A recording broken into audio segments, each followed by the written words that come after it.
안녕하세요. 이 시간에는 저희가 조세 정책의 비용에 대해서 한번 생각해 보도록 하겠습니다. 자, 정부에서 이제 조세 정책을 사용을 하는데요. 자, 여러분 이게 이 조세 정책을 정부에서 사용을 하게 되면 뭐 각종 비용이 들겠죠. 자, 조세 정책을 저희가 사용함으로 인해서 드는 비용은 무엇일까요? 일단은 뭐 저희가 당장은 뭐 행정 비용 같은 걸 생각해 볼 수가 있겠습니다.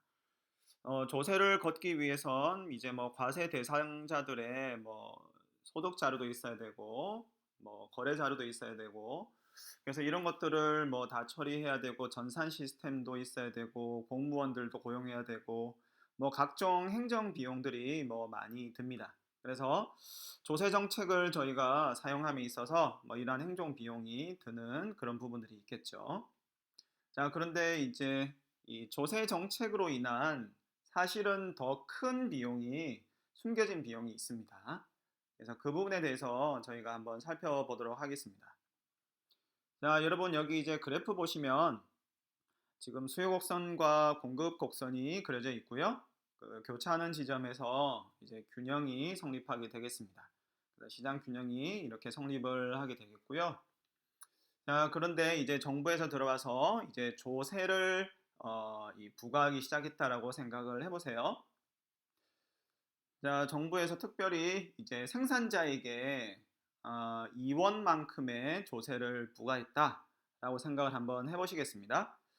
소비자에게 2원만큼의 조세를 부과해도 똑같은 결과가 나오죠. 그래서 생산자에게 2원을 부과하든가 아니면 소비자에게 2원만큼의 세금을 부과하든가 사실은 똑같은 그런 결과가 나오게 됩니다. 앞에서 배웠죠.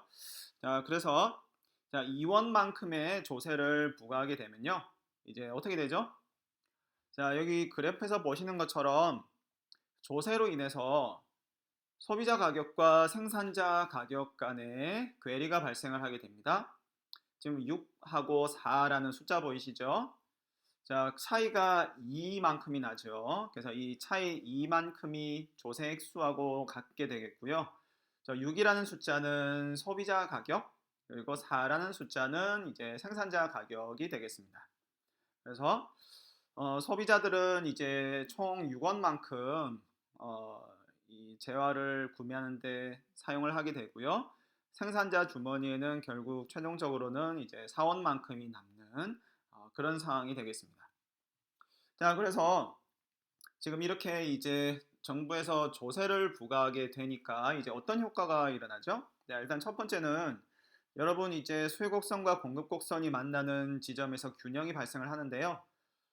조세가 없는 상황이라면 원래 이 까만색 두 개 곡선이 만나는 점에서 균형이 성립을 하겠죠. 자, 그런데 세금이 2원짜리 세금이 이 시장에 도입됨에 따라서 지금 소비자 가격은 6원, 생산자 가격은 4원, 저 수준만큼 이 거래가 감소를 하게 되겠습니다.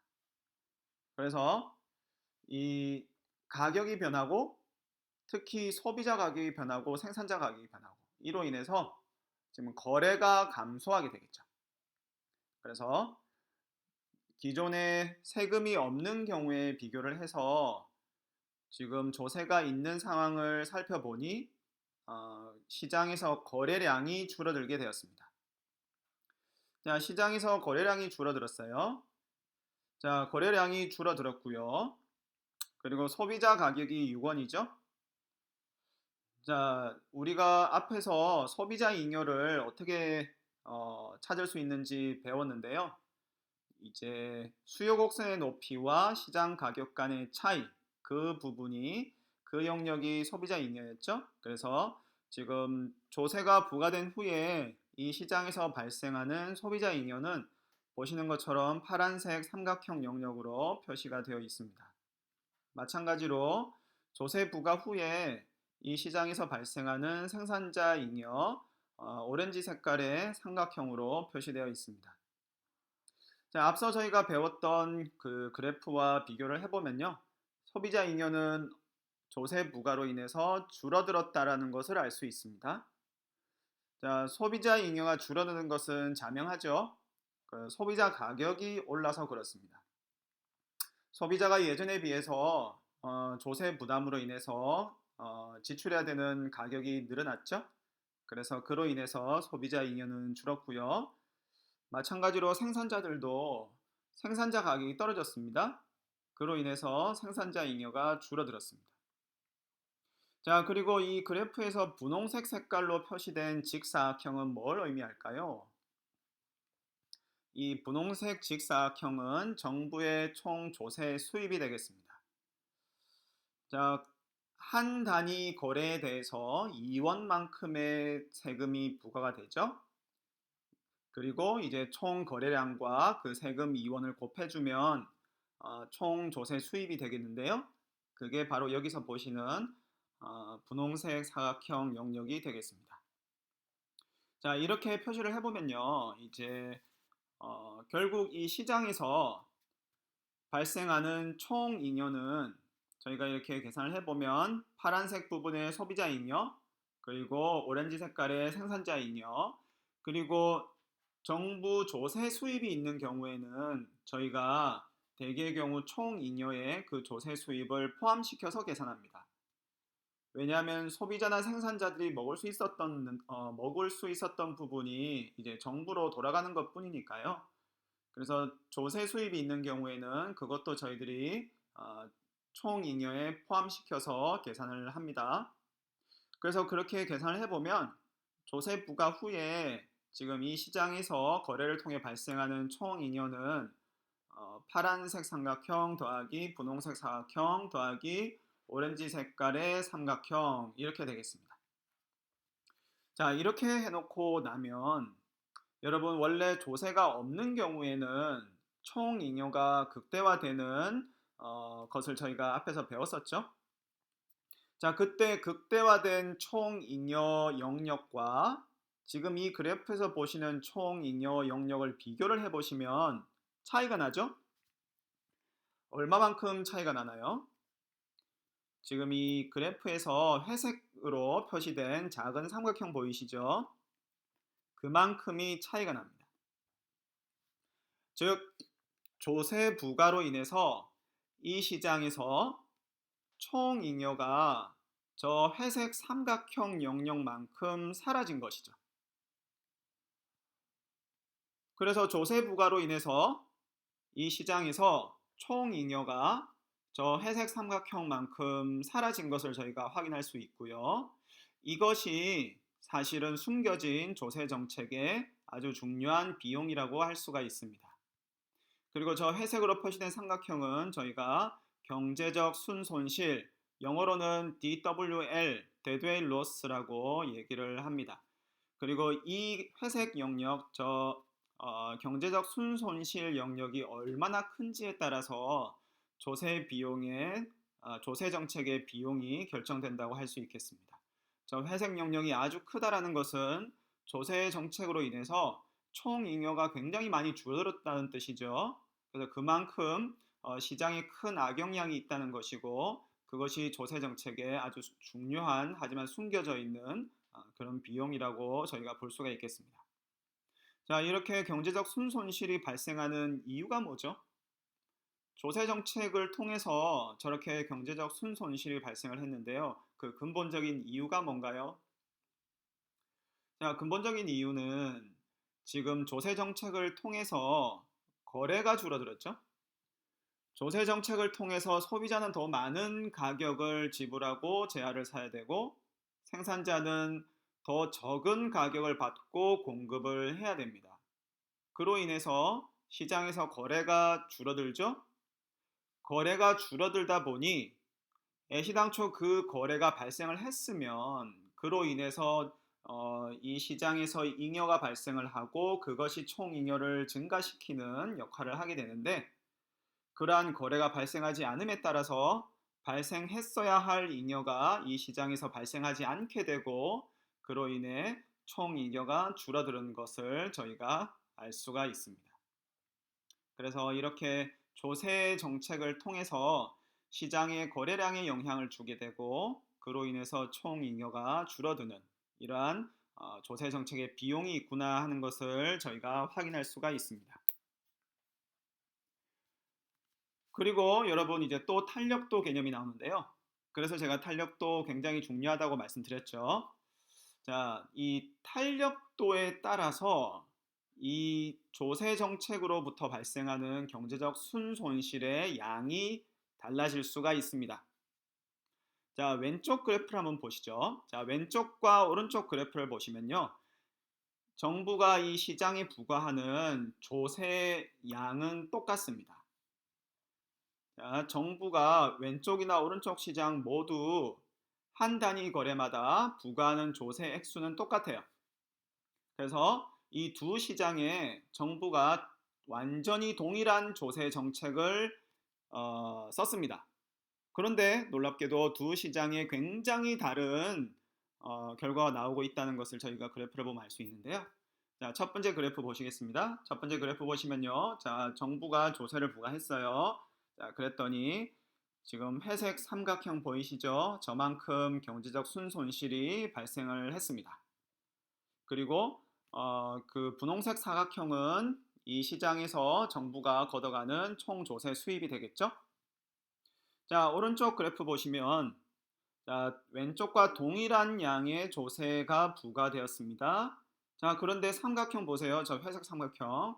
회색 삼각형이 굉장히 크죠?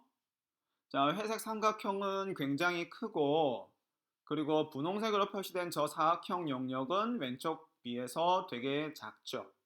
즉, 동일한 조세 정책을 사용을 했는데 왼쪽 시장에 비해 오른쪽 시장에서 경제적 순손실도 너무 크고 조세 수입은 굉장히 적은 그런 결과가 도출되고 있다는 것을 저희가 확인할 수 있습니다.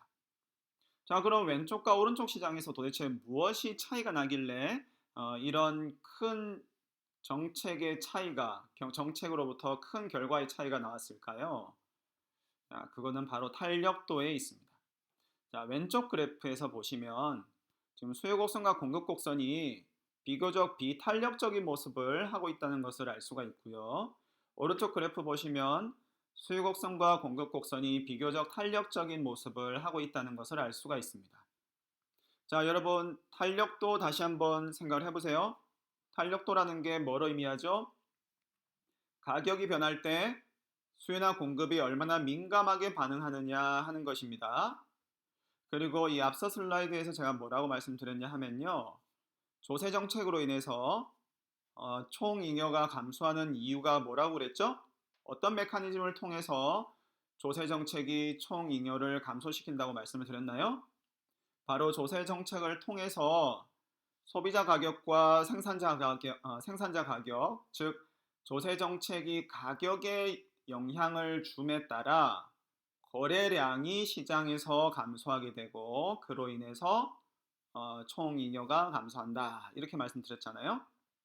자, 왼쪽 그래프 보시면 지금 수요 곡선이나 공급 곡선이 비교적 비탄력적이에요. 그 말은 무슨 말이냐면 시장에서 가격이 변할 때 소비자나 생산자가 크게 반응하지 않는다는 얘기죠. 그래서 왼쪽 시장에서는 정부가 조세 정책을 사용을 했어요. 그래서 이제 조세를 부과했습니다.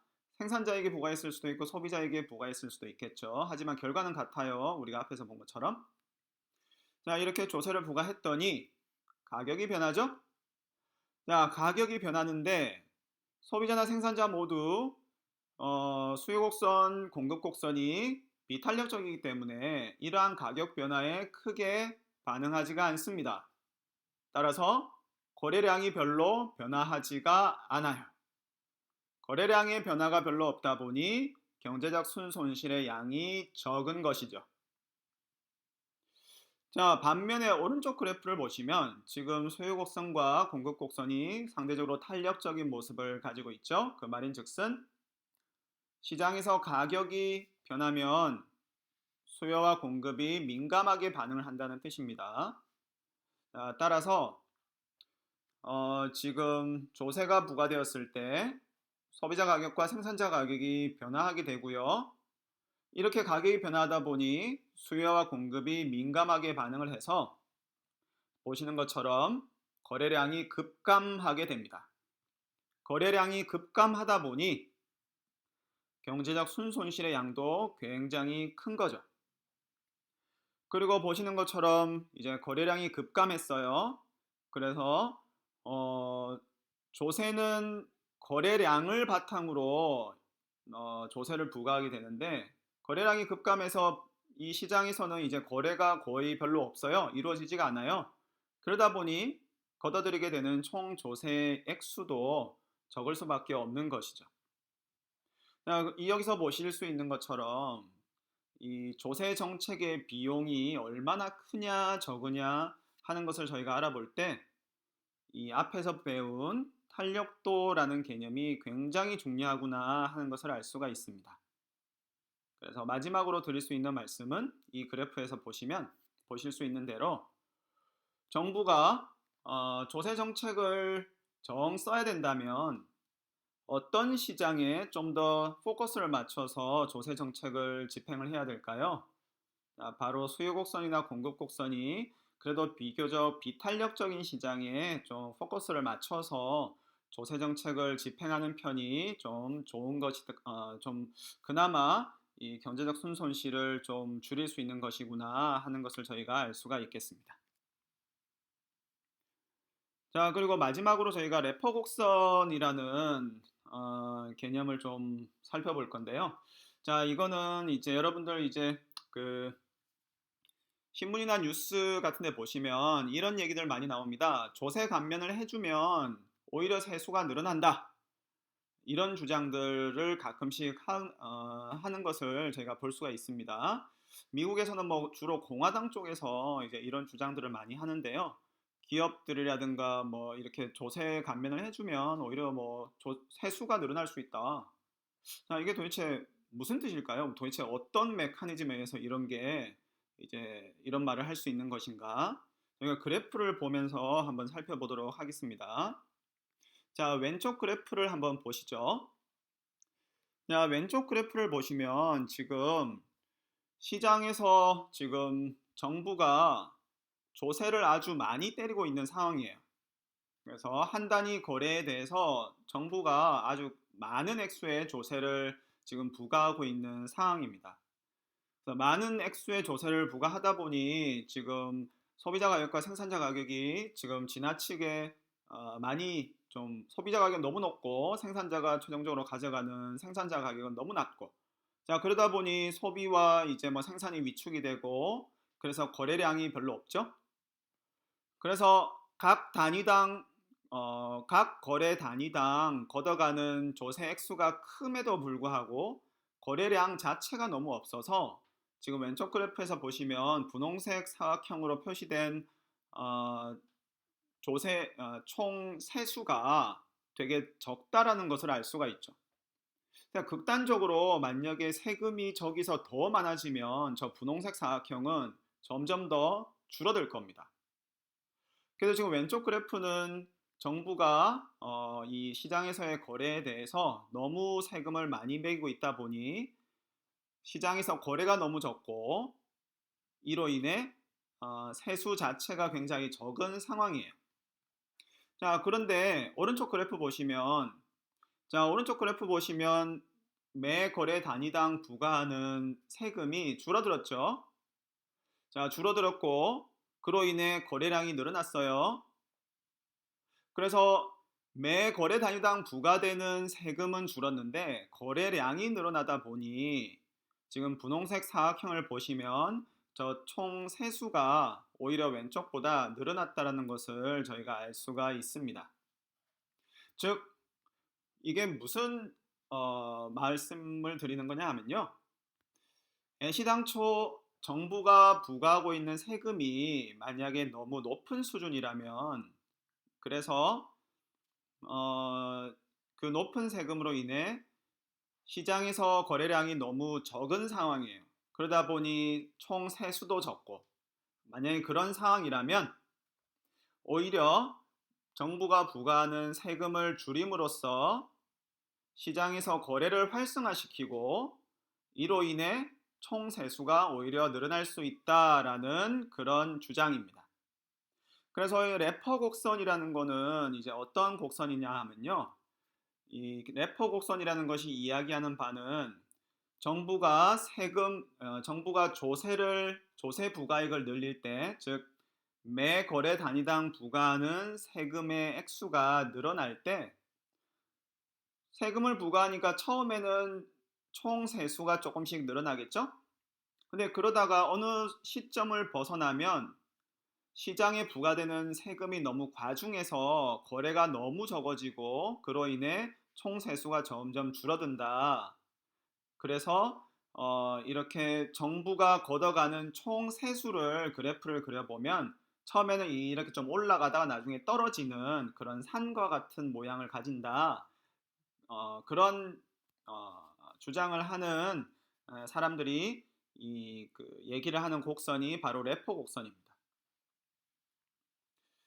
그래서 이제 레퍼 곡선이라는 것을 얘기를 하면서 일부 경제학자들이 조세 감면을 통해서 오히려 세수를 늘릴 수 있다, 이렇게 주장들을 하고 있고요.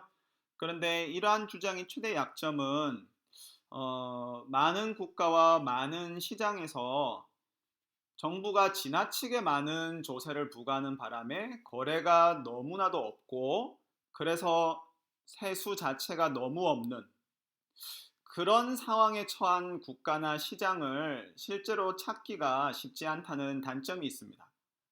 그래서 이론적으로는 그럴싸한 이야기인데요. 실제 현실에서는 그렇게 좀